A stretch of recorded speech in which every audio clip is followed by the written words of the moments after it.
Alright, hey, I just wanted to film a quick little intro. This is an interview I did with my friend Jess, aka Spank Knightly. It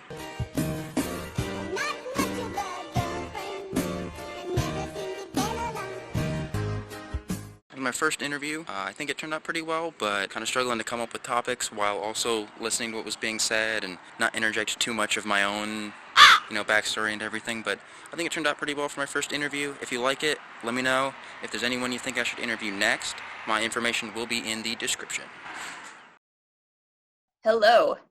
So I didn't write down any questions because when I was thinking about what questions I would ask, I don't really know enough about you to know what questions would be interesting. So I figured I would just start by having you give me your history with LDS as a whole. Oh, okay. That's pretty easy and complicated at the same time. So I grew up. I was born into the church, right, through my mom, who is a member, and my father, who is not. My father was never a member, and that's kind of, well, I mean, it's not uncommon. Well, no, wrong word. It's pretty rare in terms of hearing about it, at least. It's pretty rare because it's kind of like, if you marry a non-member, the implication is they will eventually become a member, right? Mm-hmm. Or at least that's the goal. But my mom married a member, and he's still not a member. He's pretty, I would say, agnostic. Okay. He doesn't I didn't really even know that was possible. But yeah, so I grew up in kind of a half and half household here, but I grew up Mormon through my mom. My mom really wanted us to go to church. And I have two other siblings, an older brother and a younger sister, and we all went to church at that time. And I was baptized at 8. Most people, most kids who grow up in the LDS church get baptized at 8. They say it's a choice, but there's a lot of social pressure, Yeah. So I got baptized at 8, did the whole thing. I've been a member. I practiced pretty regularly, pressure through my mom, and I want to say I practiced up until around I was 19. By that point, I was already a Sunday school or primary teacher for 4-year-olds. Which is really just babysitting kids while their parents are off on their meetings. Yeah, I think every every sort of church thing or whatever has that sort of thing where it's low key, just watch my kids and do playtime. It's just babysitting. Yeah. But I did have to have a certain knowledge. I did a seminary when I was in high school, which is for LDS kids who know, seminary is before school Book of Mormon study and Bible study. Okay. And you get a sort of you kind of get it's like a huge, I wouldn't say crash course, because crash course would mean it'd be short, but I spent 4 years, so all of high school, doing that. Which incidentally counts towards credits if you go to BYU, any of the BYU schools. Okay. So it counts as college credit, but I didn't take them up on it because I didn't go to any of the BYU schools. So can I ask, up to this point, did you, how much did you believe versus, religions come with a certain amount of just practicing certain rituals or whatever? Did you just practice the rituals, or were you believing in the faith as it was taught to you? I was definitely practicing in the rituals, and I think to a certain level I did believe, but it's strange to go about it because there's a lot of gaslighting that goes into it. And so whether I believed or actually believed is it's mixed. Yeah. It's really, I can't remember where I heard this, but I heard someone say that they were referencing the South Park episode, and they said oh, I know a lot of Mormons that can laugh at that because they have a sense of humor about them. So that's a really healthy way to be. You should be able to and I've hear noticed people. that when I was practicing, even I had like a sense of humor about it because I didn't grow up in the big difference as well is I didn't grow up in Utah. I've never lived in Utah. Okay. I grew up. Where'd you grow up? I'm local, so I'm here from Illinois. Okay. And so, but like a lot of people assume I'm from the Utah area because I'm Mormon. And to be fair, there are a lot of Mormons that are like move here that are from the Utah area. But as far as so I've always had like a really good sense of humor about the kind of weirdness of the religion I was growing up into and the whole LDS culture. But like as far as believing, it's hard to say because I feel like I was starting to wane at around between 12 and 15 because that's when I kind of found out that I am bisexual, or at least like trying to like figure that out. Mm-hmm. But I was way too stubborn because I had another family member, I'm not going to name names, who was very anti-church and really wanted me to leave, right? But because of his abuse, you know, I felt like one of the only places that I felt safe was the church. And it was a very complicated feeling because I'm not saying that I was, in fact, like, you know, kept from really bad things, but like it felt a lot safer than the situation I was in. So I kind of clung on. I held on to that. That makes sense.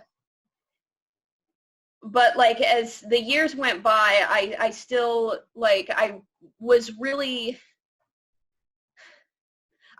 adamant to proving to myself I believed, if that makes sense. But like ultimately I think the moment when I just really didn't want to be a part of it was when, one, I found out that I was bisexual and also kind of finding out my own gender identity. I wasn't allowed to wear like pants or even like suits at church. Mm-hmm. And church meetings, and I really wanted to because I thought they looked really nice, and I didn't quite get why. And I think I was also frustrated with my position as a woman in the church. You know, I wasn't too keen on the idea that my future is to be a wife and to have children and to make a home for children. Mm-hmm. And, you know, they'll try to work around it. Oh, it's not all about that, you know, but ultimately it is about that. Yeah. Yeah, and I think I was ultimately displeased with that role.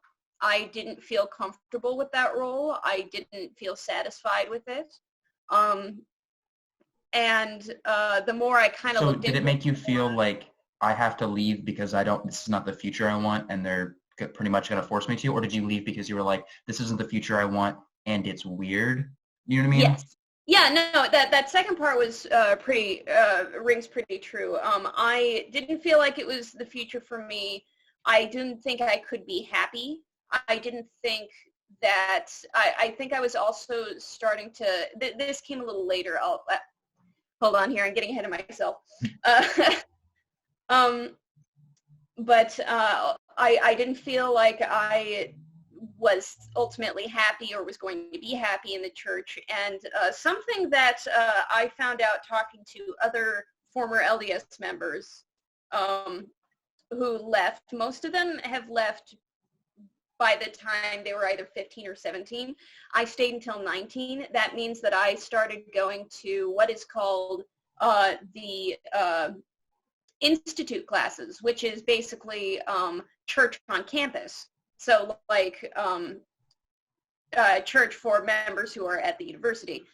And it's called institute, also known as the singles ward. Which is, you know, that's very telling of what the purpose of having all these young adults in one setting is. But as I started going there, I found out that a little bit backstory. When you're a member of the church, it is heavily encouraged, or at least what I learned was that it's heavily encouraged to tithe 10% of your income. Which, at first when I was doing that, I'm like, oh, that's not too bad, because I was working a part-time job, right? So that didn't mean a whole lot. But then... I mean, to be completely fair, if they're providing a lot of things in your life, they're helping raise your kids and all that stuff, like it's not unreasonable. Like 10% is like a pretty, you know what I mean, in terms of like business, you know what I mean, like they're offering you life value back for that 10%. Yeah, and I mean, they have like a church welfare program and all that, but the thing that really, I think, put the nail in the coffin was when I started going to this singles ward. I was talking to my bishop in the meeting, and I'm like, oh, well, now that I have like a genuine job, I'm an adult, I have to pay 10% of my income because this determines whether I am an active member. And that was when, and not only that, they have a sort of kind of tracking system. So like they know whether I am what is considered an active member, and active members get to go to temple. They get to go to the temples. They get to do a whole bunch of other things. And inactive members are considered like they're it's like essentially keeping money away from God. Member system where like you get to this level and now you have these like things available to you that you didn't before. Well, they were always kind of available. It's really hard to explain. So, I have been to temples. I have been to temples since I was 12 years old. We would do temple trips, but you do have to like see a bishop about that, right? Like you have to be interviewed to make sure that you're worthy enough to step into the temple.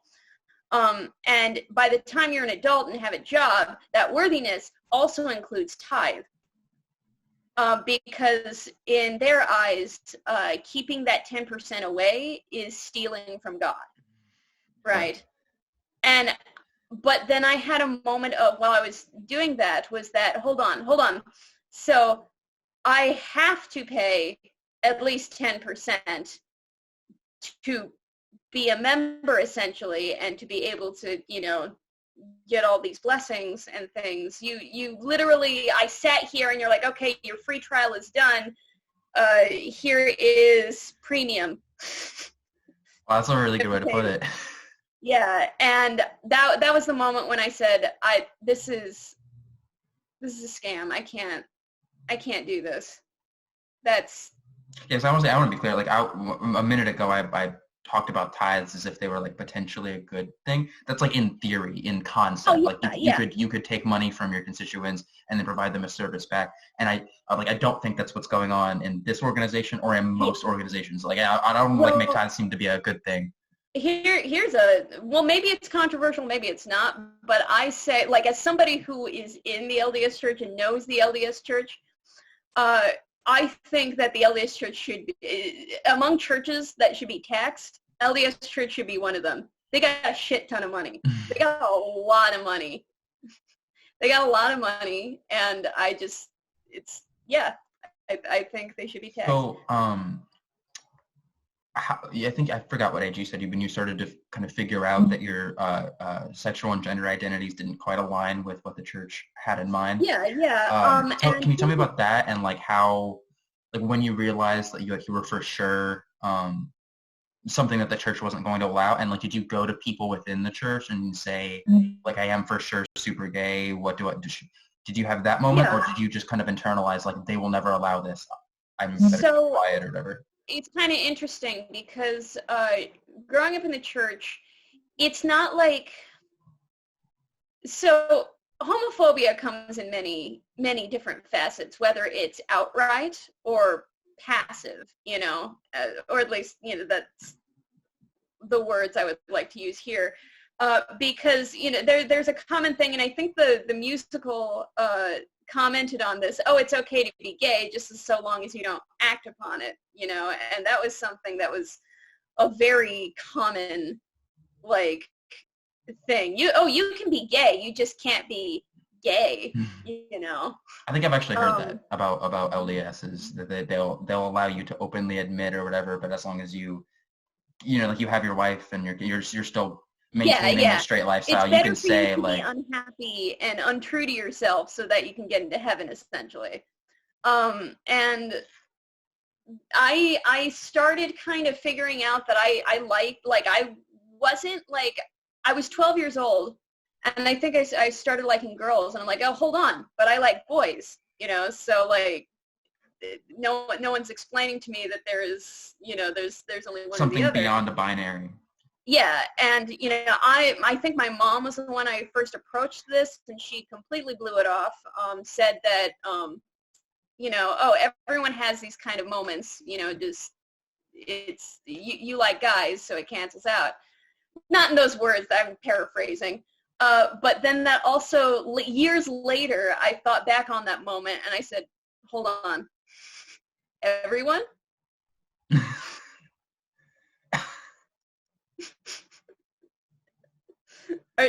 Are you sure? Because this is a lot more telling about you, Mom.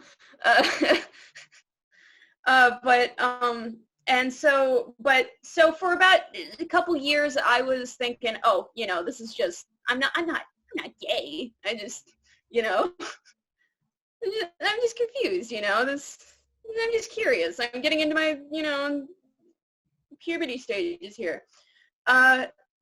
But I think the gender identity especially, I really wanted to wear suits to church. Mm. And how long until you realized I want to wear suits isn't just like a style preference? Like how long before you realized no, like that's a good question, because I was really frustrated that I couldn't wear suits, and I think that also extended into school. I felt like I couldn't wear suits present more masculine anywhere. Mm-hmm. And if I did present masculine, I've always been very feminine looking, right? I've always been very, you know, very small, very petite, very, you know, feminine. And so me expressing any interest in having a more masculine presence was often ignored or sort of laughed at. And I mean that as far as like, you know, oh, you know, you're just trying to be a guy, but you can't be a guy, you're a girl, you know, that kind of dismissive idea. And that, sorry, I'm trailing off here. See, I want to interject for a second and say there's an interesting thing that's the opposite for guys who early on like realize they want to wear girls' clothes and stuff, but don't quite understand the gender identity. They just like know that like a certain look is for them. Is they'll wear something to school, and everyone, at least back when I was in school, would go, "Oh, if you want to wear that, you must be a girl." Like, because no guy would ever put that on. But it doesn't work in reverse. Like you can't put on like a super manly suit and walk around and go, "Look how cool I look," and everyone go, "Oh, get a load of her. She must want to be a guy if she thinks that's cool." Like it doesn't work. Like you just like. It's a weird kind of like double standard thing that goes on there. No, yeah, it is. You're absolutely right. And I think there's like weird, it's such a, the gender identity for anyone going into it is just, there are different caveats to it. Well, weird word. I'm very bad with words. It's okay. Me too. It's like, you know, it's, I don't know. I really wanted to, the basis of it is I really wanted to wear suits to church. I saw guys wearing really nice suits, and I'm like, I could rock that. I could be fabulous in that. But I needed to wear dresses, and not that I hated dresses. I really like dresses. It's just sometimes I didn't feel like that presentation was what I wanted all the time, and I wanted the freedom. I did a lot of theater, so I was already kind of delving into, I've been doing theater since I was 4, so I was already kind of delving into the what I'd like to call the theatrical drag aspect, because I was playing boy characters every once in a while. So like, and I think that's why I was really attached to theater, because theater allowed me to play these characters where nobody else would let me, Yeah. express it. So, and that was really nice. So did you ever go to anyone within the church and say like, oh, I think I want to be something other than female identifying? Like, did you ever like drop the gen or I don't think I ever did, but I did. But an instance where I started feeling a little uncomfortable about being able to express my gender identity was I was with some friends. We were joking around. I had this really beautiful scarf, and we were joking around, and my friend, I put the scarf on him. We put it in his head, and everything looks nice. The bishop came up, and he was like, "Oh, what's going on here?" And I'm like, "Oh, we're just having fun." He's like, "Okay, because you know how the church feels about transgenderism." And I went, "Oh, it's like kind of please a pretty elaborate." like big red flag if they're bringing it up around like theater. You know what I mean? Yeah, and it's just. And this friend was part of the church. He later served a mission. More on that. I might talk about why I almost went on a mission. I didn't, though, because social anxiety. Two, I was really falling out fast with the church. What kind of mission was it? When it comes to church missions, I think when guys are 18 and when girls are 19, they're able to sign up for a mission. Guys typically go on a mission for about 2 years. Girls typically for about 1.5 years. And they go to anywhere they are assigned. So, like, I wouldn't know where I would be assigned. Okay. It could be Utah. It could be somewhere in Mexico. It could be my hometown.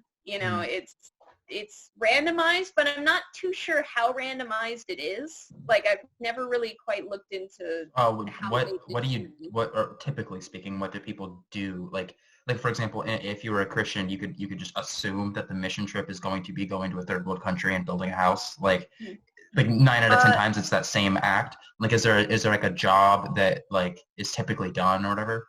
Yeah, missionaries typically they go door to door, meet up with. They used to go door to door. They don't quite go door to door anymore. It's more by appointment due to safety. But they would meet up with other church members. They get assigned to a church, meet up with other church members. Sometimes it's in a different country. Sometimes it's not. But if it's in a different country that speaks a different language, they get basically a crash course, 6-week time to study that language. Actually sounds really cool. Yeah, that actually sounds like fun. That's one of the things that I'm impressed by the church is how fast they can immerse people into the local language.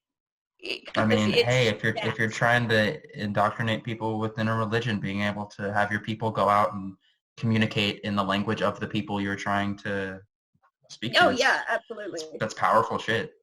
Yeah. I mean, I had a Nelson Mandela. Like, if you speak to someone, they'll hear you, but if you speak to them in their own tongue, they'll feel it. Like, I'm butchering that quote, but yeah. But I had a friend who she was assigned to Brazil. Like, her mission was going to be in Brazil, and she didn't know any Portuguese. No Portuguese. Comes 6 weeks later, and then she comes back from a mission trip, and she is speaking fluent Portuguese. That's really cool. And I thought that was really impressive. But typically the jobs are trying to think of the right word here, because I mean, they do some service work, but not like in like a, I mean, sometimes it's a third world, sometimes it's not. It depends on where you go, but oftentimes the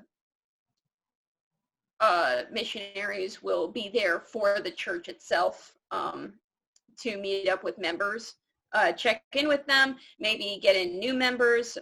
Typically now it's if you know somebody who is Mormon and you have missionaries it's if somebody comes up and you have missionaries at your door, chances are you know someone who's Mormon and they gave your name. Oh, okay. So it's not quite door to door anymore. Okay. If that makes sense. And Yeah, that's that probably due to safety. Yeah. I think that's all I have on that. Because I'm not really too sure what missionaries do because I didn't get up to that point. What made you decide, not what would make you leave, but what made you decide to pull that trigger to really walk away from something you were raised in? Oh yeah. Well, like I mentioned, that tithing thing. But then, did you make that decision and then the next day you're packing your bags and you're cutting off people, or do you make that decision and you take a couple years to slowly? I think it took a couple of days, maybe even weeks, to really process what just happened, essentially. Because I think I didn't abruptly leave. I definitely ghosted. I still get missionaries coming at my door. I don't want to talk to them. No disrespect to the people themselves. I just I don't know why it muted. I'm trying to think of what my next question was. Okay. My mom's calling. Okay. That's why. Okay. So. Son of a bitch. There we are. Okay. Yeah. No. I just want to know what that process was like for you to. I assume you had friends and stuff. That you had to decide that you're because in case anyone listening doesn't know, typically when you decide to leave, most churches that operate within this thing, but specifically it's notorious for LDS, is you kind of have to cut people off. You kind of have to say if I want to leave this, I don't get to see my family anymore. Not everyone gets that. I think, as far as I know, gets that hard and fast. Never see anyone again or never talk to anyone. Yeah, but I do know that's a pretty common trait that people lose their family and loved ones if they choose to leave. There is a heavy pressure because there's the idea of the family, right? It's really really hammered in. The families can be together forever kind of thing. It's really, really, really pounded into us. It's really just.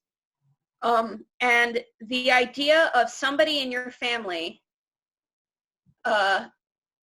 not being a member means that they will not be with you in heaven. They will not be there with you in the celestial kingdom. They will not, you can't, essentially you'll have to be in eternity without them. And I think at a very young age, I already was kind of getting used to that idea because my father was not a member.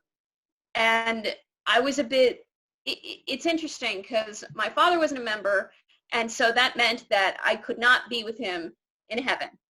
That was already established since I was 5 years old.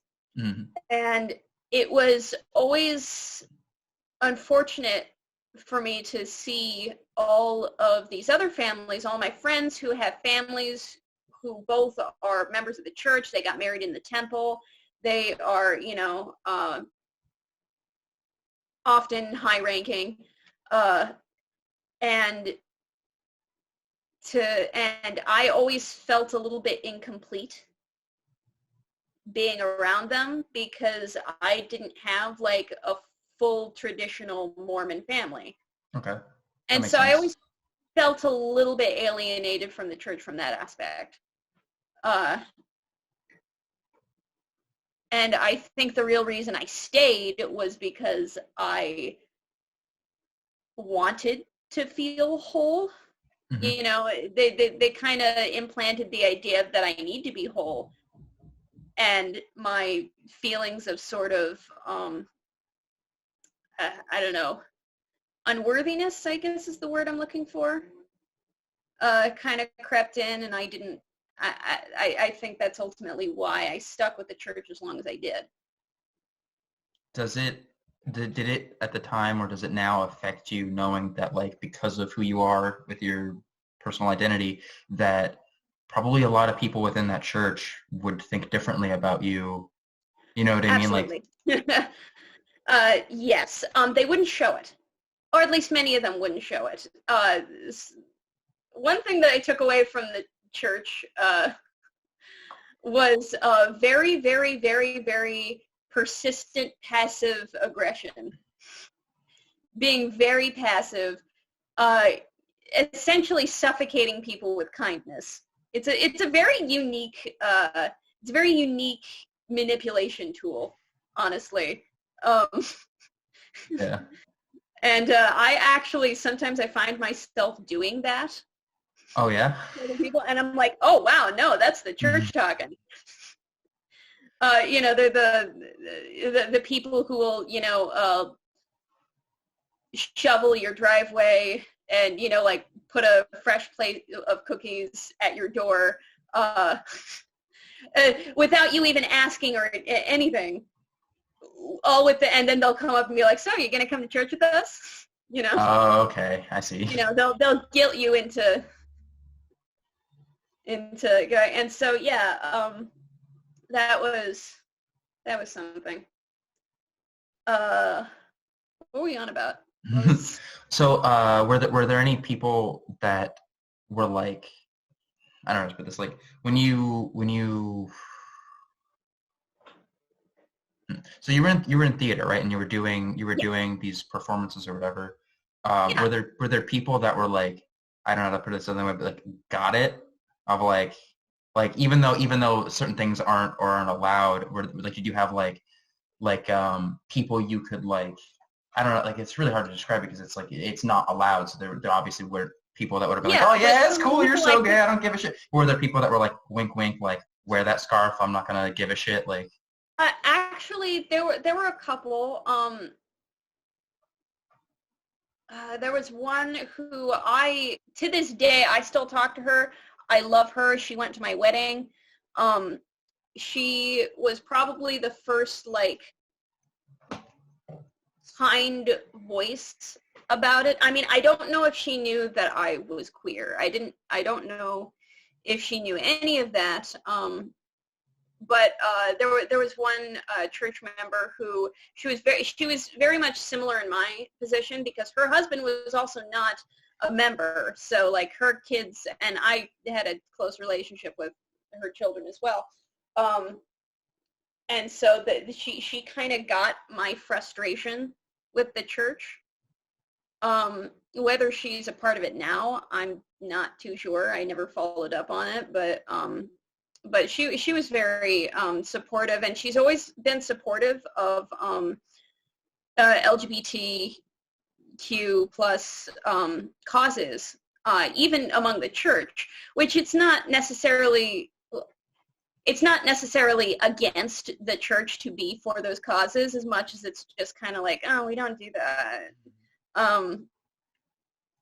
And I think she was the first person I could trust, maybe not to completely come out to, because I was afraid to come out to anybody, but to feel like you could at least be yourself around this person and not fear, like, if I say this suit looks cool, they're gonna stare at me and go, why do you know, that type of thing. Yeah, You can, like, exactly. vibe with. Yeah. Do you have friends now that are still in the church?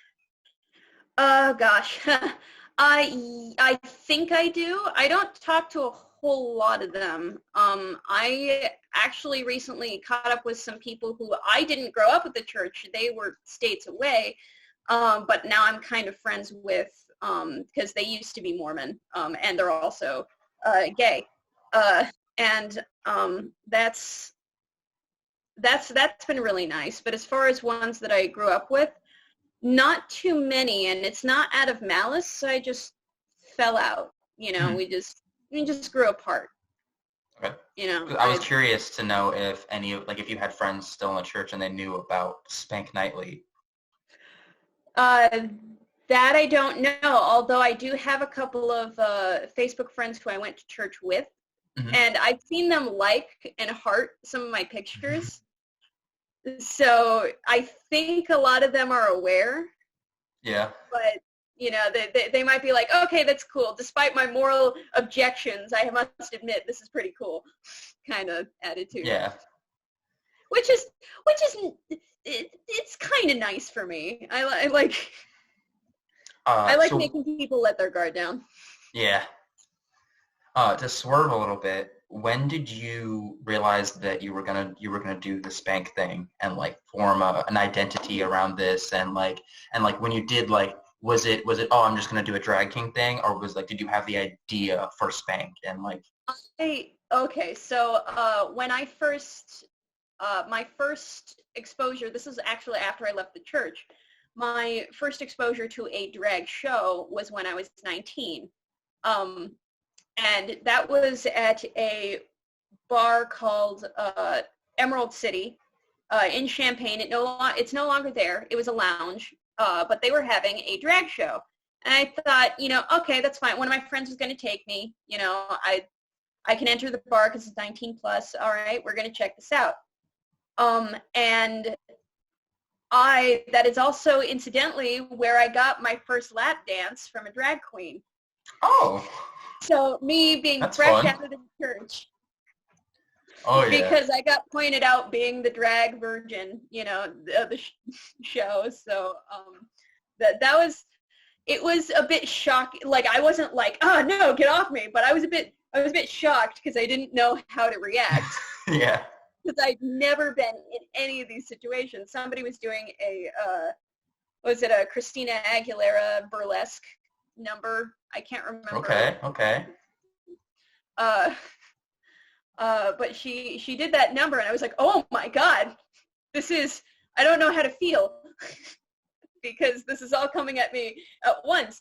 But then as the show went on, I saw that, you know, I heard of drag queens. I heard of that concept. That concept wasn't new to me. But what was new to me was drag king. And a drag king came onto the stage, and I'm over here going, what? Wait, you could do that? You can do that? You can? Are you telling me that I can dress up as a guy? And it was just, it blew my mind. It was the best thing, and I wish I remembered that king's name. I was going to ask if you remembered who it was.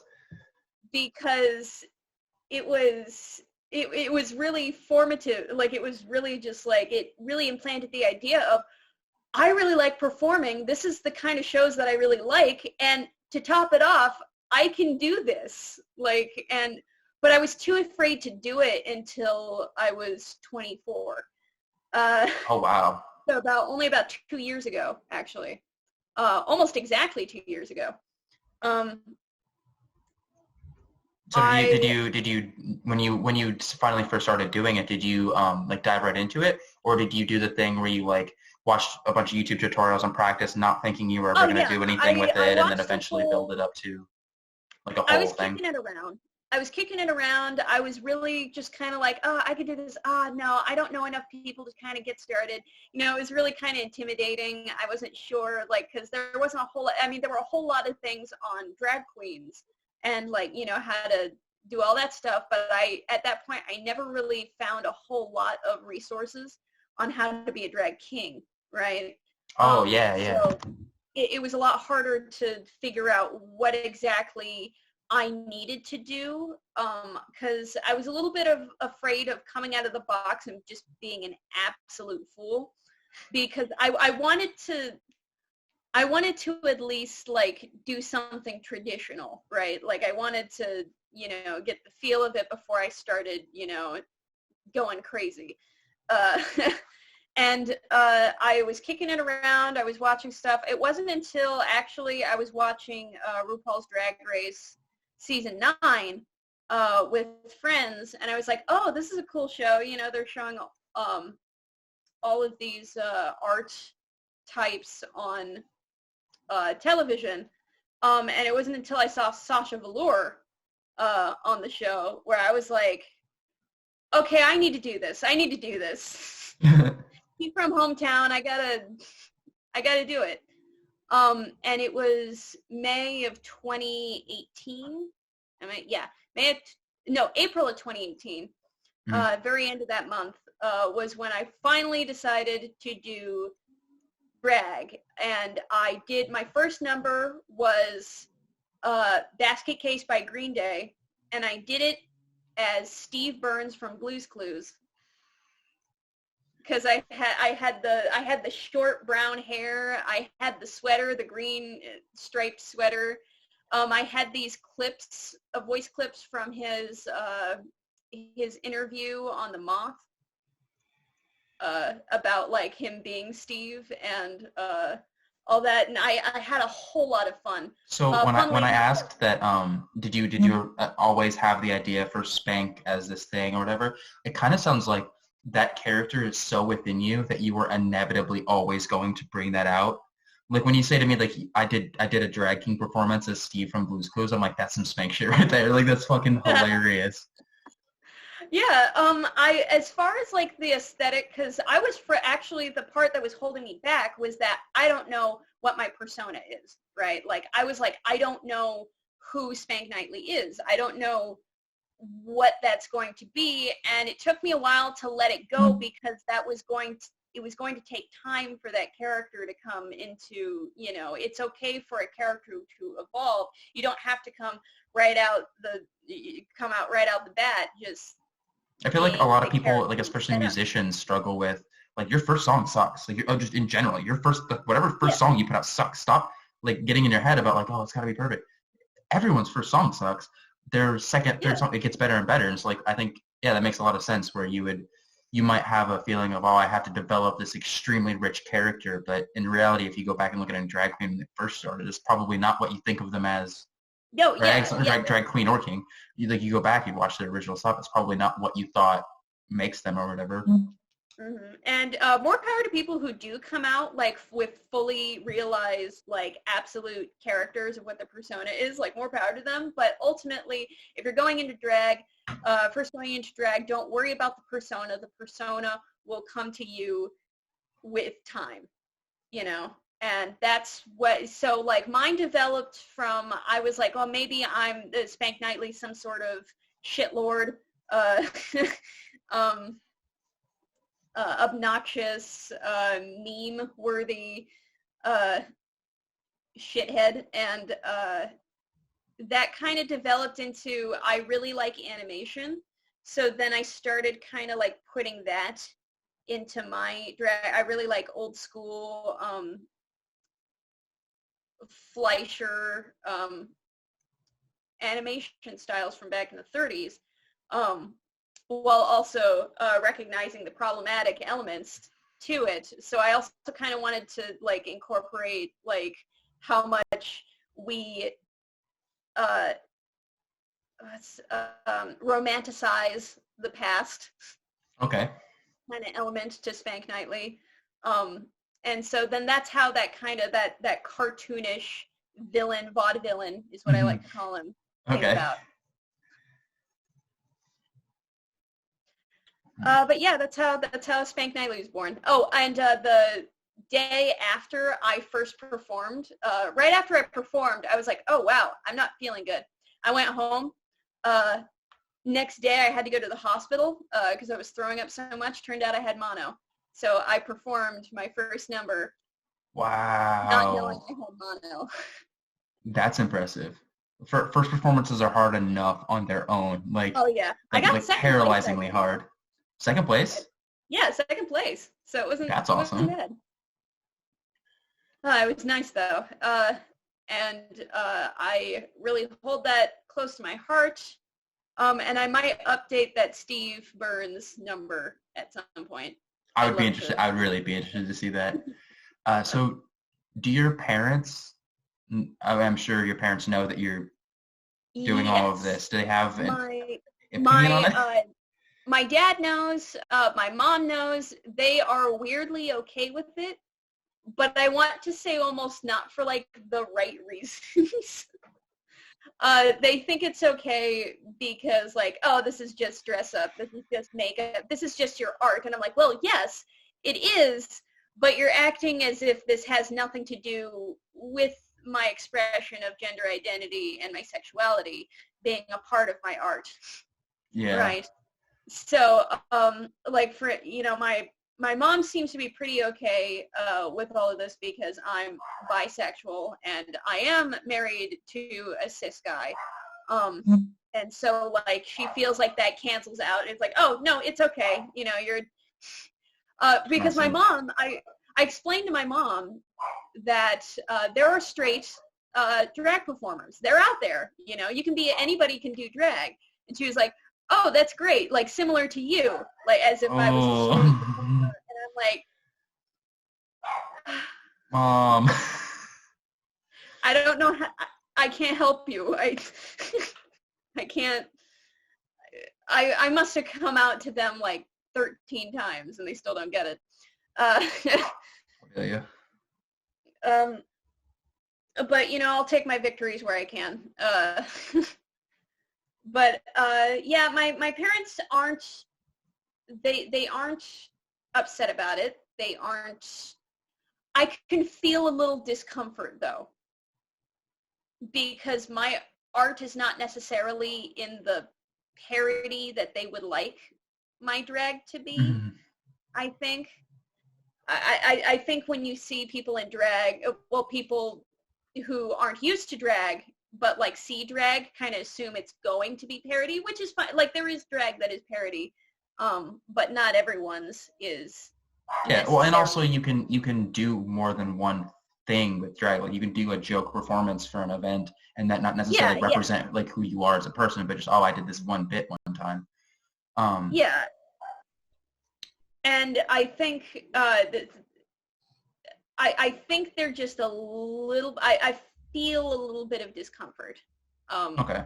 Does that like bother you a whole lot, or are you more happy that it's not like, you know what I mean? Like at least she understands something. Like that it could be. I'd be super weird. I'd be lying if I said that it didn't bother me, but at the same time, I'm happy with this. It could be worse. Is okay. Yeah. What I tell myself. It could be worse because I was actually expecting the worst. So I think I'm just letting myself have this. I'm like just let them take it as it comes. Don't overwhelm them. Yeah. But otherwise, my spouse has been very supportive. Everyone in I live in a household with a couple of other adults. We're kind of co-opted together. Mm-hmm. And they've been super supportive. My friends have been amazingly supportive. And that's all I could ask for. So that makes me think of something. So a lot of drag performers, they're like fully in the world of like the LGBTQ community. Like they're going to conventions like constantly for their job or whatever, and like all their friends are like people who understand drag or watch shows or whatever. So are you saying like a lot of your friends aren't necessarily like drag world people? You know what I mean? Like there's like I'm starting to get a lot of friends who are in the drag community. When I started, I only had like 2 that would help me out, like that were trying to push me out and help me get into it. But as the 2 years have passed,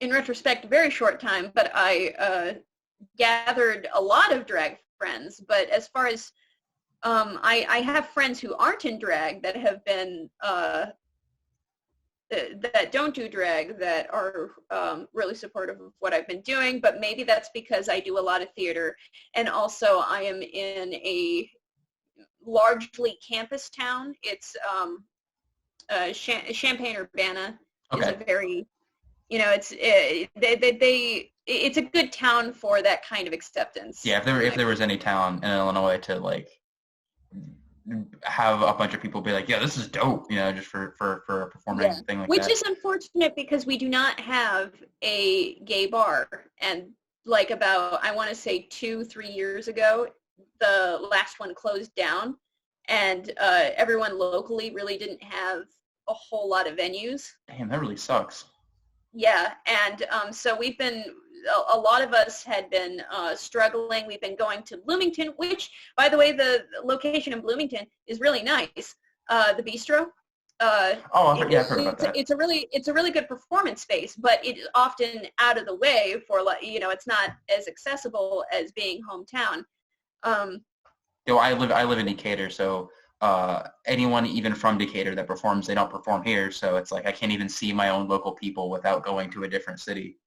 Oh yeah, and it was very frustrating, and we would have occasional venues at different places, but we never had one steady spot, and the crowds were hard to get out because of the non-steady spot, and of course now we have the COVID-19 and quarantine lockdown. But overall, I think a lot of local people are, we were really standing strong. We were really figuring it out. We have our own chat rooms, so, you know, we could keep close. Mm-hmm. And that, what was it like to start a like drag career from nothing? Like how was that experience? It was a bit it was a bit daunting because I virtually didn't know what I was, like, I really didn't know what I was doing. Didn't know what I was doing is a loose term here, because I have been doing theater since I was 4 years old. So I know how crowds work. So I can, from that perspective, I can do that. But overall, as the drag, I didn't know whether what I was doing was, like, drag or not. Like, oh, I'm just performing. Maybe I'm not doing drag. I started kind of self-doubting. Am I, like, you know, is what I'm doing drag, or is it just theater performance or performance art? And it took me a little bit to realize they're both. That's what my drag. There's no, like, rules. It's like if you're embodying that drag, like, energy, then you're doing drag, essentially. Like, there's no, like, and that's the cool thing about drag, is you don't have to be a certain gender identity to make it work or whatever. It's like, it's a costume, and if you're selling me on this costume, then I don't care who's underneath it. You're doing drag. Yeah. It was great because the beginning of my drag career, people genuinely thought I was a man. Like, they thought that I was a leading male of the show. They thought that I was, this is a very outdated term, but I have been called, like, they genuinely thought I was a bio king, essentially. Okay. And it's a very outdated kind of, it's a transphobic kind of term, but that's what I was told at that time. But no, it's applicable in the sense we know what you're talking about when you say it. But, like, and so, like, at first I'm like, oh, that's kind of cool. They actually think that I'm a dude, and I kind of am, but, you know, I'm gender fluid, so, like, you know, it's the, I also kind of like the idea that I was fooling them, but I had a lot of people comment, like, they'd stop me, they'd be like, oh, hold on, are you a guy? I'd be like, it doesn't matter, did you like the show? Feeling that, but also I totally can understand where people are coming from, because if I didn't, like, understand drag and also, like, follow you on Facebook and see you talk about identity, like, I could be convinced walking down the street that, like, the person under that, like, makeup has just as masculine as a face as the makeup is implying they do, like, 100%. You know what I mean?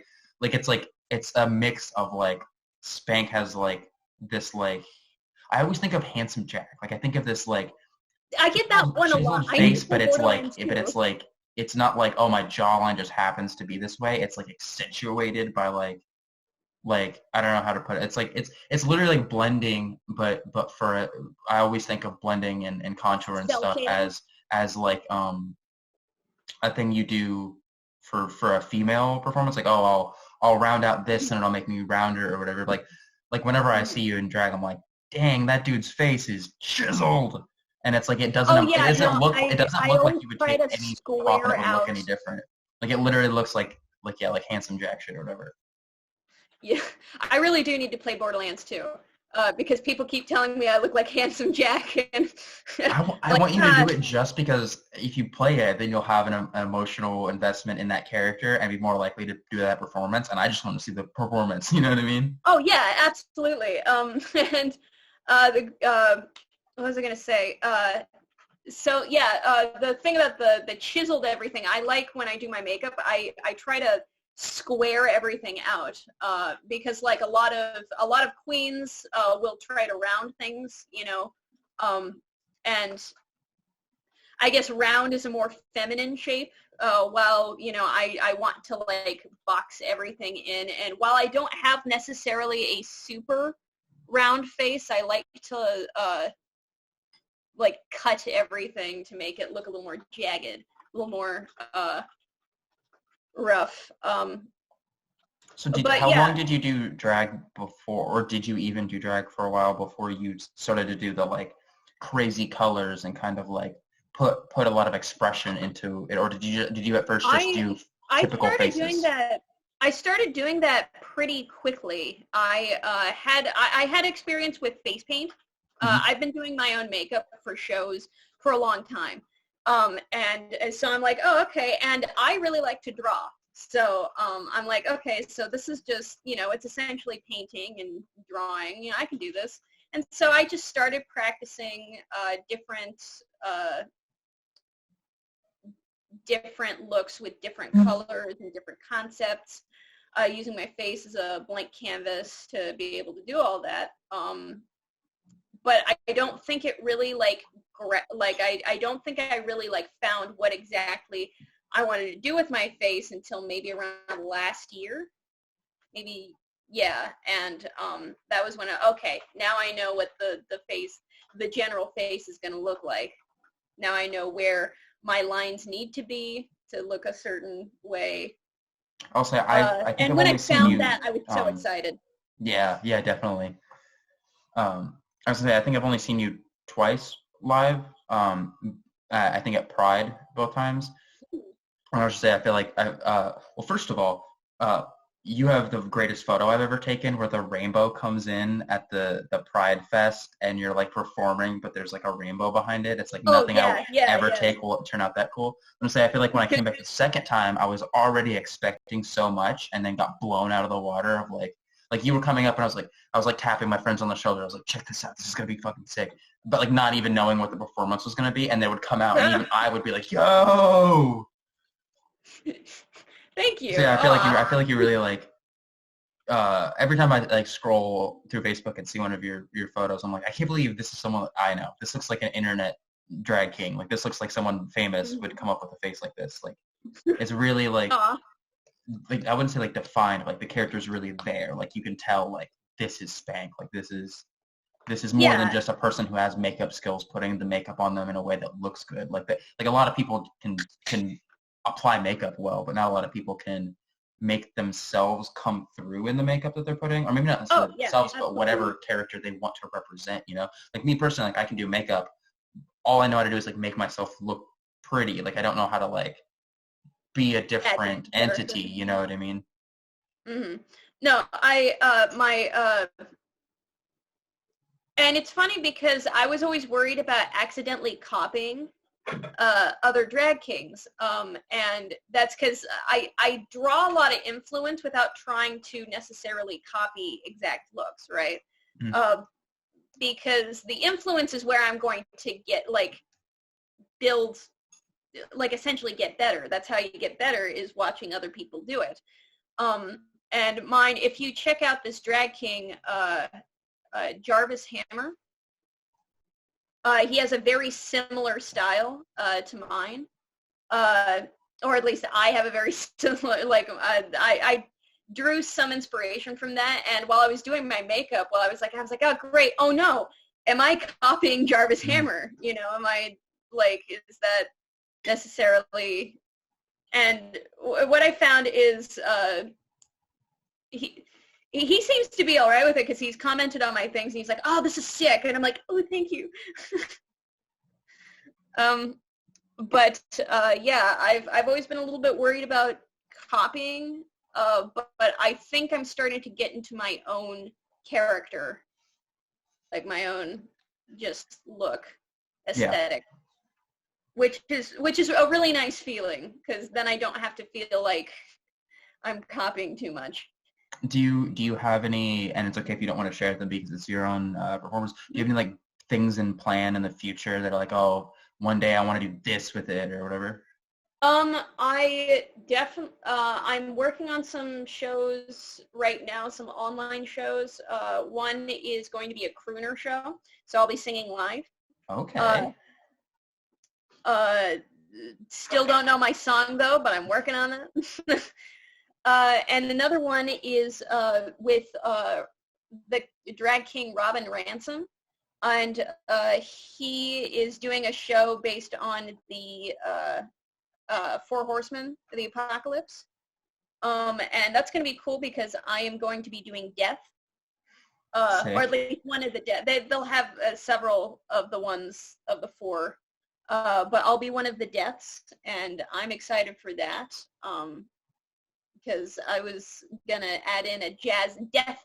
Death has never been so jazzy. Essentially, is the idea. I dig it. And other ideas I've floated around mainly for live performance use, not like on a stage. Mm-hmm. But of course, that idea is going to have to sit on a shelf. Yeah. I So really do you have like an idea of, like, let's say we're locked down for years, like do you have an idea for what you would transition, like how you would do online drag, like if you like literally weren't able to ever, no, obviously, you know, it's like not, you would never be able to perform it, but you know what I mean, like if you had to like concede that you wouldn't be able to do drag for a very long time in person, like do you have a plan for what you would do or what kind of online performances you would do? Yeah, I have ideas. I'm working on like different like at-home staging effects with what I have right now, but I'm trying to order other parts to like different lighting stuff. And that's becoming difficult because a lot of the stuff won't come in until like much later. Everything's delayed, which I totally understand. Mm-hmm. You know, that's so I just most of the time I have to make do with what I have.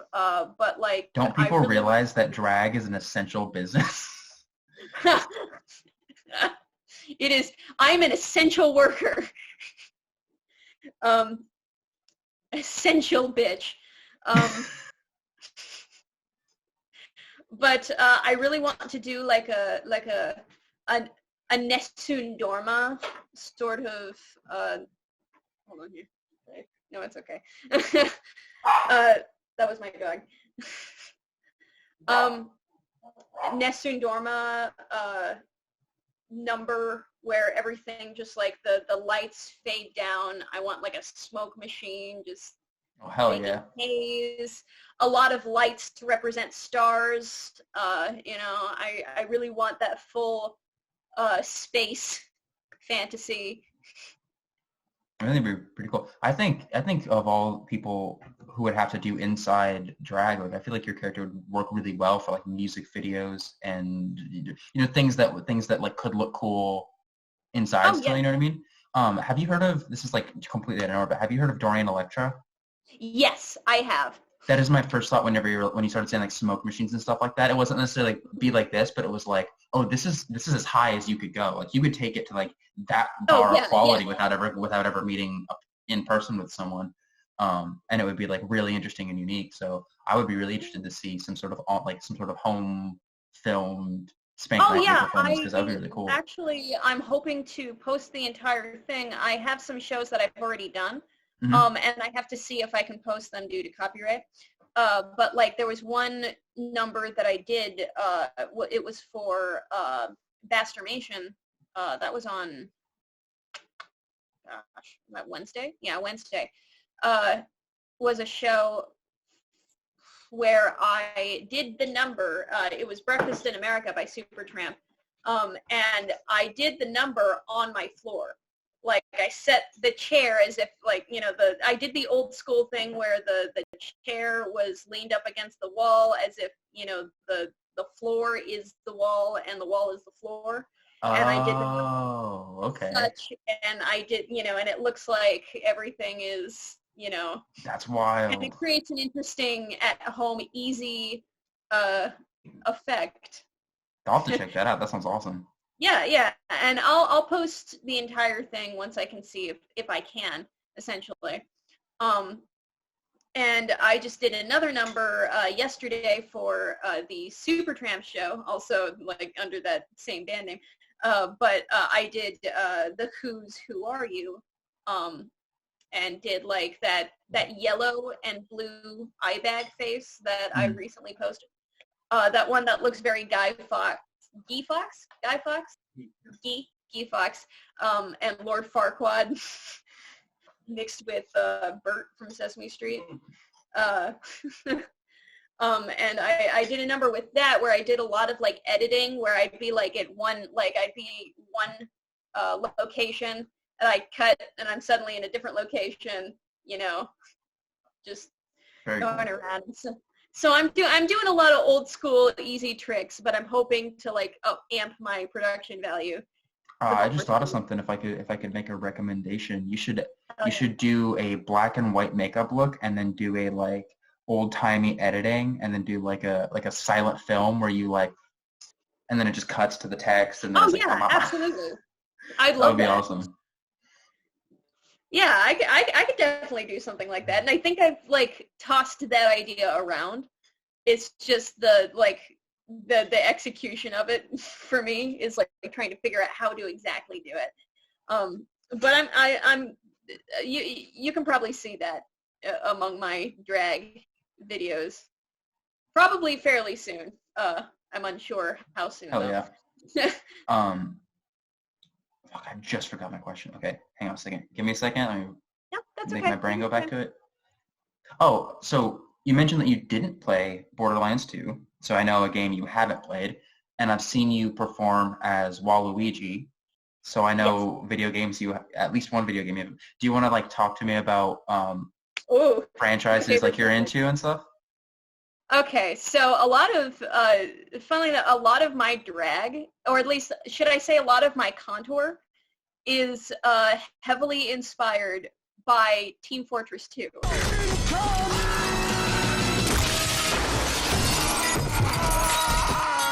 it's still here. Gentlemen? Of which I was a huge fan of. I played that shit a lot. Dude, I'm not joking. I read like I played 40 hours of TF2 this week. I need to get back into that game because I miss it so goddamn much. And I'm still glad people are playing it because I love the game so much. I love the characters. It's so ridiculous. I've been playing it as a I'm not sure how long this game is going to continue to exist, and I love it so much that I have to get my like final goodbyes in. You know what I mean? Like if there's a future where this game doesn't exist, like now's the time where I need to be like, it's like a dying family member. It's like I'm spending every day with this game. So far, it's doing well. 2007. It's, you know, and I thought Overwatch completely killed it.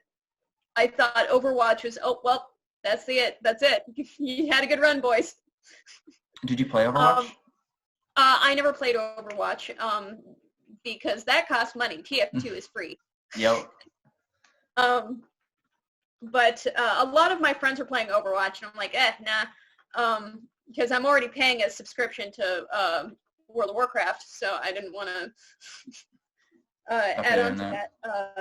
But TF2 is actually a drag inspiration, which to extend on that, TF2's artwork is based on old Leyendecker paintings from like turn of the century, which funnily enough is also kind of my drag aesthetic inspiration. So they're kind of 2 in 1.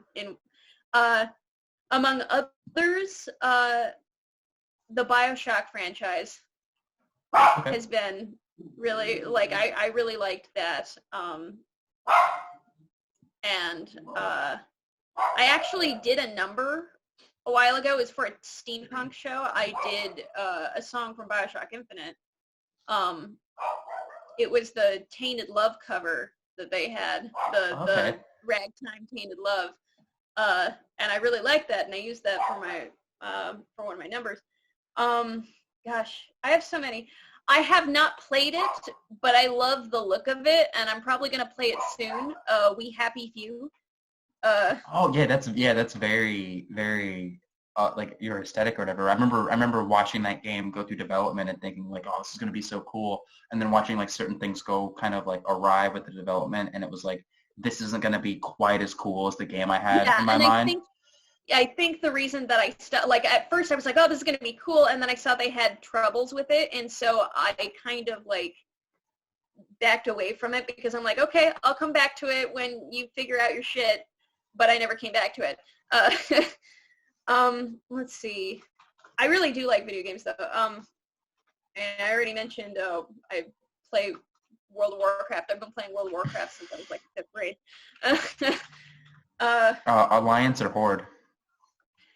A little bit of both. I'm not loyal to a faction. Okay. I've never even played WoW. I just know that that's a question you can ask.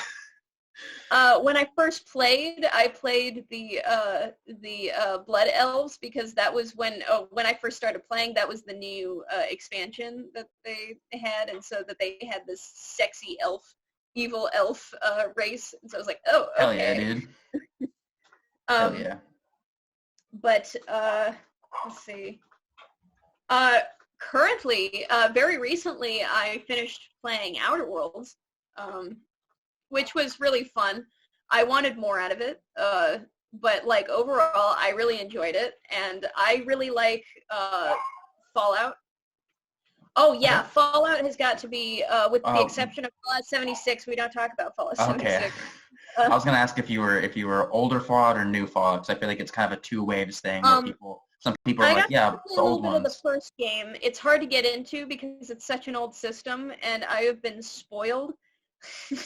Yeah. But like I think my first Fallout game was Fallout 3. And a lot of people say, oh, well, Fallout 3 isn't that good. I don't care. It was the first Fallout 3 that got me into it. I love it. It's awesome. I love Fallout 3. People can shut the fuck up. But on that note, Fallout New Vegas is even more awesome. Yeah, I was going to say the only reason that Fallout 3 is I don't like freak out about how good it is because right afterwards was New Vegas, and it was just like I for sure thought it was going to be this chain of them getting better and better, and the newer games are just, I don't want to like talk shit about them because it's like one of the things like, this is not for me. I am not the demographic of this game. This game was not made with anything about me in mind. It was made for the people that are enjoying it in mind. And so like for me to sit there and be like, it sucks. It's like, well, no, it's achieving its goal or whatever. That's the way I felt with, like, I hear a lot of people bemoan Skyrim, and I liked Skyrim enough. Like, I enjoyed my hours on Skyrim. A lot of people hold Morrowind up to a really high standard, and my first game of any of that franchise was Oblivion. So, you know, I'm used to the potato people. Yeah. I with that one, I jumped in that Skyrim, so I'd never felt that. Yeah. A lot of people I knew about Morrowind and Oblivion, but like I didn't feel it, so I knew what those games are about and what people were posting about the games, but I never internalized it to where Skyrim wouldn't be good for me. So I kind of got the like best of both worlds thing, where I like know this franchise. The only part I don't like about Skyrim is the fact that it's on like 20 billion platforms, and they keep releasing it. Now for your fridge. Yeah. But like I really liked the Bethesda games, and Obsidian games. I really liked both the South Park games, the Stick of Truth and the Fractured But Whole. I love that title. The press cycle for that was just, I was so giddy every time someone who had their job was a serious job, but they had to report on a game called Fractured Butthole. And of course, I really like the classic Valve games. I already mentioned TF2. I played. I spent a lot of hours in Portal. Left 4 Dead, I always played with my friends. And so, yeah. But as far as, like, I don't know if you want me to tie this into, like, how it's inspired my drag. I was just personally interested because I know that you have done video game characters in the past, which means that you have experience translating video game to the drag scene. Absolutely. And you know, I have a Nintendo Switch, so I've been playing some Animal Crossing. The game's very slow though. It's hard for me to like stick with it. It's one of these games where I'm gonna play it for like a month and then not play it for 5 months. But I've been playing Smash for years. I like a lot of the Mario title games. I like the Legend of Zelda games, but I never really got to Breath of the Wild, and I'm not sure why, because it seems like my kind of game. But maybe it's because I go into Breath of the Wild expecting a Zelda game and getting something a little bit different, and so then there's like a bit of a curve that I wasn't prepared for, and ultimately I was just like, nah, I'm not. Yeah, I missed. That was like the one Switch game I missed. Mm-hmm. I do like the artwork of it though. I'm not saying it's bad. I'm just saying I couldn't get into it. But yeah, that's all I have as far as games are concerned. I'm sure something will pop into my head again, but for sure. It was interesting to hear this, but when you said TF2, I was like, what? Because I don't have a lot of friends that you know, like I know a lot of friends that know about TF2, but I wouldn't expect someone to ask them a list of their favorite video games and just hear that pop up. TF2 has been like not just drag inspiration, just like I love it. I love the ridiculous lore. I love the characters, everything about it. Oh yeah, I was just rewatching Meet the Medic yesterday. It's like hilarious. It's just like those little animations, man. I wish people used to clamor for Valve to make a movie based on the Meet the Team series. Oh yeah, absolutely. And to this day, I'm like, I still think that would be a good idea. Like people would love it, dude. They didn't even finish the comic series, which by the way was great. I read a little bit of it. Their little graphic novel, their comics that they did were fucking ridiculous in the best way. I know that they, oh god, what was I talking about? Never mind, sorry. I used to be one of these people that would like stay up all night hitting F5 on like the Valve thing to like check if like, are you gonna update? When are you gonna meet the pyro? You would hit tab because if there's a link on a page, tab will like go to it, and they would do this thing where like every 100 times you refresh the page or whatever, like an image would have like a secret link in it that if you clicked it, it would go to something, but you wouldn't be able to see it with your eyes. So you would hit F5 and hit tab until you saw the thing go through, and then hit F5 and repeat until one of the times it like highlighted something that it like in the middle of an image, like someone's face or whatever, and you'd click on that and it would take you to like a secret page where they had like made an extra comic that you would only find that way and has like one hint to a secret in it or whatever. Yeah, that was a whole world. So, no, but I'm glad to talk to someone who knows TF2, because I know that people do know of TF2, but like it shouldn't be as rare as it is. When I talk to normal people, they're like, oh, it's that, and I'm like, oh, it's a game. It's only my life. Cutie. Well, we've been going for an hour and a half. So is there any topics that I didn't cover that you really want to talk about? Not that I can think of. This is pretty good. And I would love to do another interview if you ever have any other time or any other questions. Yeah, absolutely. This was really fun. Right. Do you wanna self-plug, talk about your socials or anything? Yes. Obviously you don't have shows coming up, but yes. So usually I'm on Facebook on my personal, on my main. But I won't reveal that. Most of my content's going to be on Instagram. It's under Spank_Knightly. Knightly with a K. Knightly.